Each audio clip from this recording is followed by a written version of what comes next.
What's up, XRP family? Thank you guys for joining the video for today. Some interesting stuff going on here, fam. Dan Davis, ex-general counsel at Cbdc. I looked at the top 15 digital assets by market cap. Now there are thousands of digital assets, but the top 15 accounts for 86%.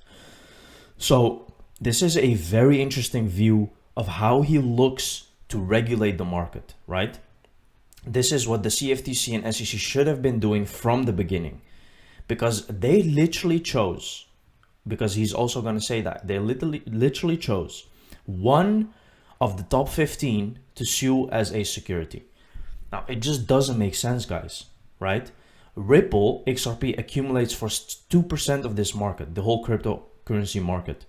There are others out there. Why did they choose the SEC? This just confirms what he is about to say here, confirms, guys, why XRP is the chosen one. Let's take a look. If a digital asset activity occurs on the spot market, it's not a security, it's not a leveraged retail commodity product, then there is no CFTC or SEC regulatory authority over that product. There is only CFTC enforcement jurisdiction. How large is that universe? It is large, and I base that on two key assumptions. First, I looked at the top 15 digital assets by market capitalization. Now, there are thousands of digital assets, but the top 15 account for about 86% of the market. Second, I looked to what the commissions themselves have said about those 15 digital assets. Not a chairman, not a commissioner, but the commission itself, because only the commission can speak for itself. Based on my review and looking at CFTC and SEC enforcement actions, it appears that the CFTC has asserted that 7 of the top 15 digital assets are commodities. These 7 digital assets are some of the largest, accounting for approximately 76% of the digital asset market. The SEC, as a commission, has never challenged any of those CFTC determinations, some of which have been around for years. Instead, the SEC, in an enforcement action, has asserted that only 1 of the top 15 digital assets is a security, and that digital asset currently accounts for about 2% of the market. 76 to 2. 76% a commodity, 2% a security, and the rest of the top 15, about 8% undetermined. I don't think that should be very surprising, because the market division between swaps, regulated by the CFTC, and securities-based swaps, regulated by the SEC, is about 90% swaps for the CFTC and 10% security-based swaps for the SEC. So I conclude where I began. There's a significant regulatory gap in federal spot market regulation of digital assets because the large majority of digital asset spot market activity falls outside the regulatory jurisdiction of the CFTC and the SEC. Thank you. See, they don't have authority over that particular regulatory framework. So, but again, you can clearly see, guys, the numbers speak for itself, which is absolutely insane. Implementing blockchain and crypto for BRICS nation. Implementation of blockchain and cryptocurrency in BRICS countries. Currently, the blockchain is still at the stage of social experiment.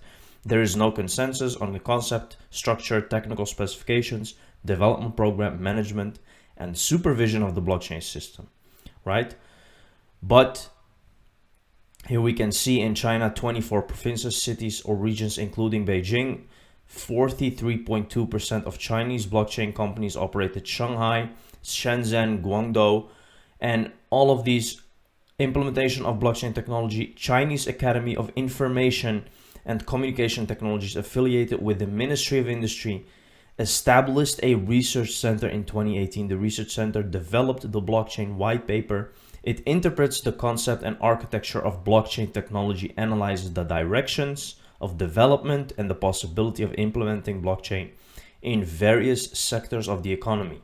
Now, why am I saying this, guys? Why am I showing you this? Because this is actually what they are doing.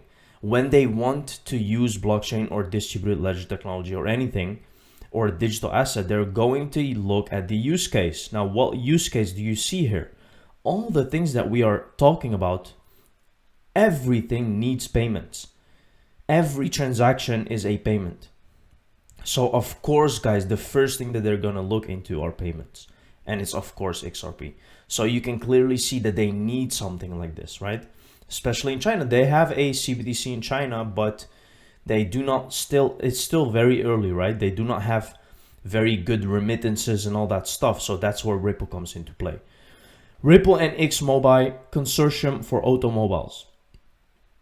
Mobi's community is composed of many of the world's largest vehicle manufacturers, along with startups, NGOs, transit agencies, insurance, toll road providers, smart city leaders, and technology companies.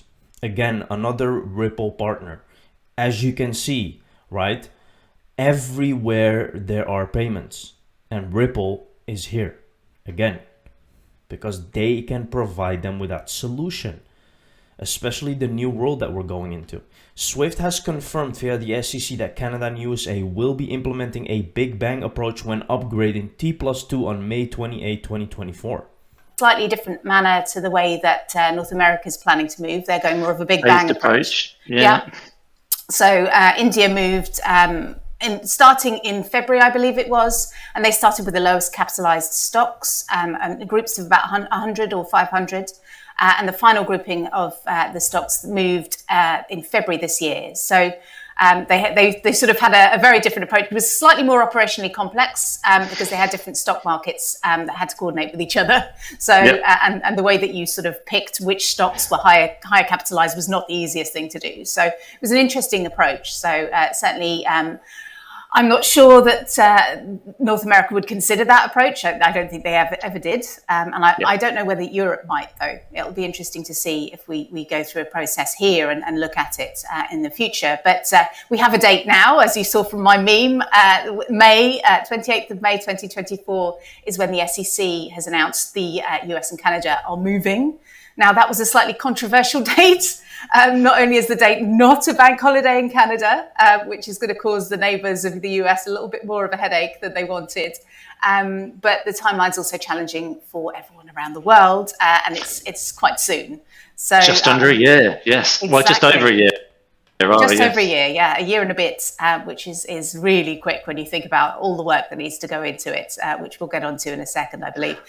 And not to mention the current economic environment. I'm going to put that in there because that's another problem. We've seen downsizing and operations teams are bare bones at the moment. So you have to divide your time between business as usual support and mandatory changes such as this. So it's going to be tough. Yeah, certainly.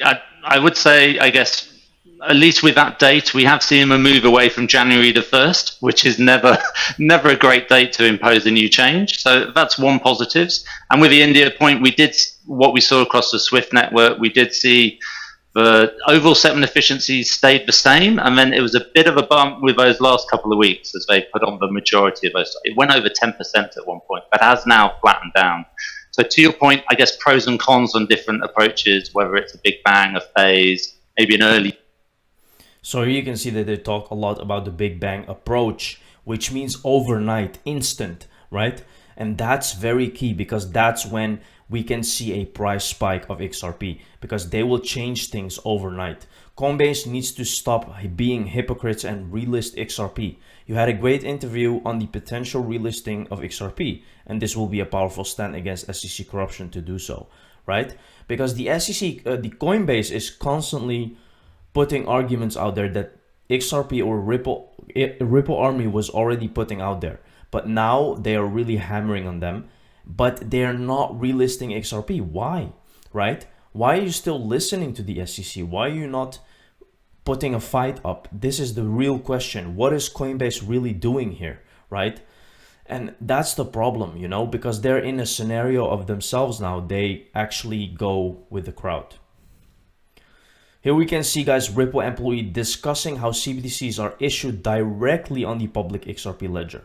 So what are we learning? So we've got 2 announced projects, and then we've got 5 under NDA. Royal Monetary Authority of Bhutan is a real CBDC, so there's a central bank, and they've issued a currency, and that's very much at decent stages at the moment. And Palau is actually a US dollar stablecoin. So Palau has its own government, but no central bank, so they use the US dollar. So we're issuing, on the public blockchain, on the public XRP ledger, a USD stablecoin for this country to use. That's actually quite interesting for innovation, because there's other things can be done with that, and we can do a lot more interesting things. So what are we learning? So we've got 2...